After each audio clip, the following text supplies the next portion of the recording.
Welcome to the deep dive. We're here to, break down complex topics into something much easier to grasp. Making things clear and useful. Exactly. And today we're tackling monoclonal gammopathy of undetermined significance, MGUS. Right, MGUS. Sounds a bit intimidating, maybe. It really does. But that's what we're here for, to make it clear, maybe even a little less daunting. We'll cover what it is, what it means, basically get you in the know. Using the key info, yeah. Yeah. What it is, causes, risks, how it looks long-term, the whole picture. Okay, let's dive right in then. What, in simple terms, is MGUS? So basically, MGUS is a condition, a non-cancerous one. The main thing is finding an abnormal protein in the blood. It's called an M protein or sometimes paraprotein. An abnormal protein. Yeah, and this is really the key point for MGUS. It's there without causing any symptoms, any real problems or organ damage. Okay, no symptoms, no damage. That sounds relatively good. It is, relatively speaking. Yeah. You might also hear it called benign paraproteinemia or monoclonal gammopathy, just different labels for the same underlying thing. Got it. So this M protein or paraprotein, what exactly is that? Where does it come from? Okay, think about your immune system. It makes antibodies, immunoglobulins, right, to fight infections. Plasma cells in your bone marrow make these. Right, the antibody factories. Exactly. Now, usually you make lots of different types, but sometimes one single type of plasma cell, a clone, starts multiplying more than it should. Oh, okay. And this clone produces just one specific type of immunoglobulin, or maybe just a part of one, like a light chain. That specific overproduced protein is the paraprotein. So it's like one factory machine going into overdrive. That's a good way to put it. It creates an imbalance. And importantly, MGUS is sort of on a spectrum. At one end, you have MGUS, which is benign. And at the other end? At the other end are more serious conditions like multiple myeloma, where those plasma cells are actually cancerous and cause damage. So MGUS is like an early warning sign, potentially. Okay, that spectrum idea helps place it. So what actually causes these plasma cells to start overproducing in MGUS? What's the etiology? Well, the exact why isn't fully pinned down. We know it involves this abnormal growth, this proliferation of plasma cells in the bone marrow. But not why they start growing abnormally. Not precisely. The initial trigger is still under investigation. We do know it's not, for instance, just a lab artifact like using a heparin tube by mistake that can cause a false positive sometimes, but that's not true MGUS. Right, so it's a genuine biological process. Now, you said MGUS is defined by not causing problems. Yeah. What are the specific criteria doctors use to say, okay, this is MGUS, not myeloma?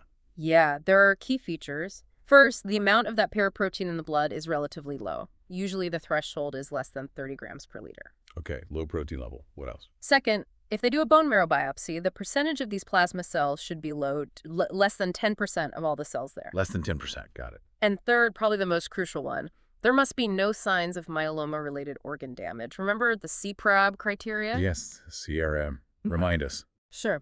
C is for high calcium levels. R is for renal insufficiency, so kidney problems.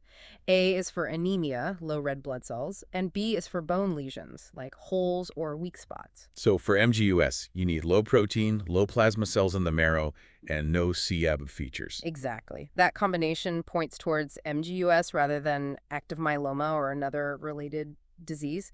It's also really common in older people and usually doesn't need treatment straight away. Right, but it does need watching. Absolutely. Monitoring is key because of that small risk, about 1% per year, that it could progress to myeloma later on. Okay, let's talk about risk factors then. Who's more likely to get MGUS? Age is the biggest factor. It's much more common in people over 50, and the chances increase the older you get. Over 50. What else? It's also seen slightly more often in men than in women, and having a family history, a relative with MGUS or myeloma, can increase the risk a bit. Family history, okay. Any other factors? Some genetic abnormalities, like certain trisomies having an extra chromosome, have been linked, and there's some association with exposure to certain things like pesticides, chemicals, or radiation, though the links aren't always super strong. So main ones are age, being male, and family history. Interesting. Let's go back to the mechanism, the pathophysiology. What's happening at the cellular level? It really boils down to that clonal proliferation of plasma cells we mentioned. One cell develops some kind of change, we don't know exactly what, and it starts dividing more than normal. Creating a clone army. Sort of, yeah. And all these identical cells pump out that same monoclonal protein, the paraprotein. Why that initial cell goes rogue in MGUS rather than becoming fully cancerous like in myeloma is still a bit of a mystery we're trying to solve. Still pieces missing in the puzzle. Okay, so if someone presents with this paraprotein, what other conditions do doctors need to rule out before landing on an MGUS diagnosis, a differential diagnosis? That's a really important step. Because MGUS is benign, you have to make sure it's not something more serious hiding behind it. Multiple myeloma is top of the list, obviously. Right. But also things like Waldenstrom, microglobulinemia, that's another type of blood cancer involving a different protein, IgM usually. Other lymphoproliferative disorders, too. Like lymphomas or leukemia? Potentially, yes. Also, amyloidosis, where the protein deposits in organs and causes damage. Chronic lymphocytic leukemia, CLL, can sometimes have a paraprotein. And even just reactive increases in plasma cells due to, say, chronic infection or inflammation. So quite a list to consider. It is. It requires careful investigation to exclude those before confirming MGUS. And how common is this finding? You mentioned it increases with age. What are the actual numbers? The data suggests that if you screen people over 50, you'll find a paraprotein in about 3.2% of them. Wow, over 3%. That's surprisingly common. It is, yeah. And that figure definitely climbs higher in the 70s, 80s, and beyond. And as we said, consistently a bit more common in men. So, it's something GPs and specialists encounter quite regularly. Okay. Now, you said earlier MGUS usually has no symptoms. Is that always the case? Mostly, yes. That's kind of the definition undetermined significance, because it's not causing obvious problems. It's often an incidental finding on routine blood work. But are there any potential symptoms, even rare ones? There is one notable exception. About 10 to 30% of people with MGUS might develop a specific type of nerve problem called demyelinating neuropathy. Neuropathy, what does that feel like? It can cause things like numbness, tingling, sometimes weakness or balance problems, often starting in the hands or feet. So while MGUS itself isn't felt, this associated neuropathy can cause noticeable symptoms in a minority of people. That's important to note. Now, the notes also list a whole bunch of other symptoms, things like fatigue, bone pain, kidney issues. Are these MGUS symptoms? Ah, right. That's a bit more nuanced. Those symptoms aren't typically caused by the MGUS itself. Instead, they are reasons why someone might get investigated in the first place, leading to the discovery of a paraprotein. Okay, so they are red flags that might trigger testing. Exactly. If someone has, say, persistent, unexplained back pain or strange kidney results or fatigue and anemia, those CRAB symptoms we talked about, a doctor might check for a paraprotein. I see. Then the investigation starts to figure out why the paraprotein is there. Is it MGUS or is it myeloma causing the bone pain or kidney issues? So the list: malaise, bone disease, renal issues, anemia, high calcium, infections, hyperviscosity symptoms like headache, nephrotic syndrome, heart failure, neuropathy, even just high ESR. These are clinical indications to look for a paraprotein. Precisely. They aren't direct symptoms of MGUS, but they are triggers for the diagnostic process that might lead to an MGUS diagnosis or perhaps something more significant. That clarifies things. So let's focus on differentiating MGUS from myeloma again. What are the absolute key differences to remember? Okay, let's nail this down. First, immune function. Generally normal in MGUS, often suppressed in myeloma, leading to infections. Right. Second, beta-2 microglobulin levels, usually normal in MGUS, often elevated in myeloma. Okay. Third, the paraprotein level itself. Lower in MGUS, typically under that 30 GL for IgG or 20 GL for IgA, whereas it's often much higher in myeloma. A lower level. Makes sense. Fourth, stability. The paraprotein level in MGUS tends to stay stable over time. In myeloma, it usually rises. Stable versus rising. Crucial. And finally, the big one, the absence of those myeloma clinical features, the CRAB criteria we keep mentioning. No lytic bone lesions, no significant kidney disease caused by the plasma cells, etc. So normal immunity, normal B2M, lower stable protein, no crab. Yeah. That's the MGUS picture. You've got it. That's the core distinction. Perfect. So what tests do we actually run to diagnose it? You mentioned blood tests. Yes, the key ones are in the blood. Serum protein electrophoresis SPEP, that's the one that shows the spike, the M protein band. SPEP for the spike. Then, immunofixation electrophoresis, IFE. That tells you the exact type of the M protein, like Ig kappa or IgA lambda. It identifies it. IFE identifies. Got it. And the serum-free light chain assay.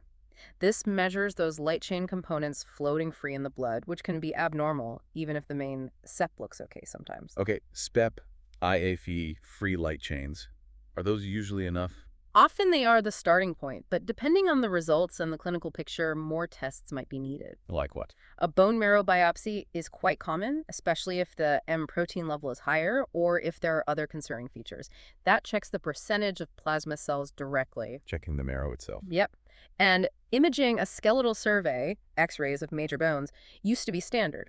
Now, sometimes more sensitive imaging like low-dose CT, MRI, or PT scans might be used to look carefully for any bone damage. Looking for those B features in crab. Exactly. And crucially, testing urine for Bence-Jones protein, those free light chains again, is also very important. Some myelomas might only show up in the urine. So don't forget the urine test. Definitely test both blood and urine. So for a quick memory aid for investigations, SPEP, IAFE, serum free light chains, maybe bone marrow biopsy, urine test and imaging, maybe.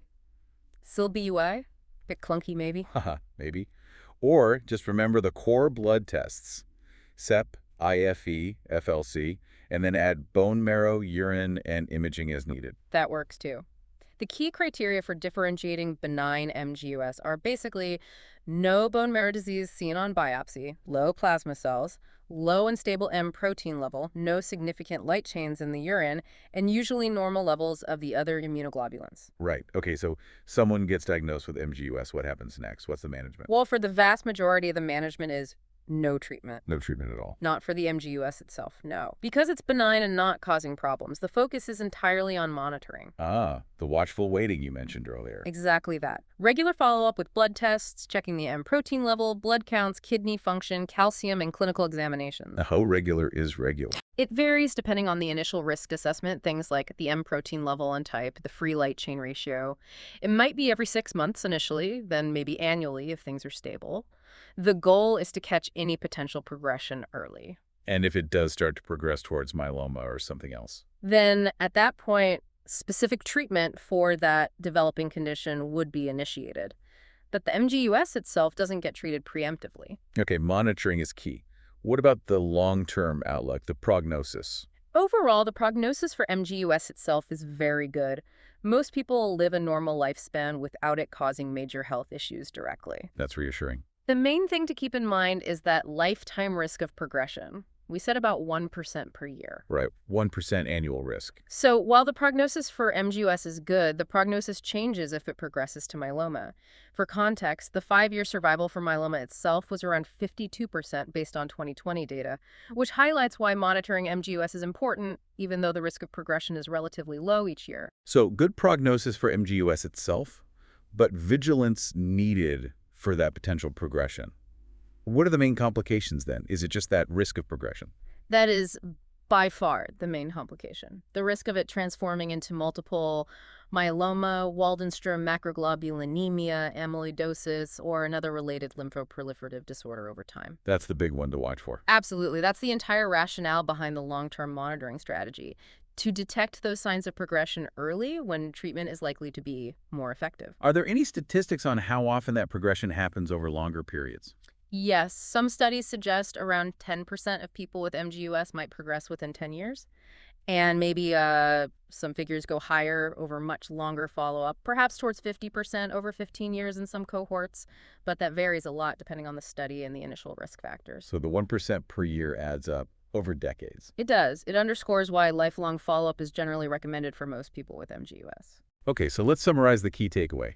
MGUS, pretty common, especially over 50. It means you have this specific abnormal protein, M protein, in your blood. Right. But crucially, no symptoms or organ damage directly from it in most cases. Maybe that neuropathy sometimes. And because there's that small but real long-term risk, about 1% per year, of it turning into something more serious like myeloma. Regular monitoring, blood tests, checkups, that's the standard approach. Watchful waiting. It really highlights the importance of understanding these conditions, even the ones labeled undetermined significance, and just staying informed about your own health. Absolutely. Knowledge empowers you in discussions with your healthcare team. Well said. And if you, the listener, want to delve deeper into this or other medical topics for revision or just general knowledge, definitely check out PastMSRA.com. And there's also freemsra.com for fantastic free resources too. Really helpful for medical exams and learning. Great resources. Well, that wraps up our deep dive on MGUS. Thanks for joining us.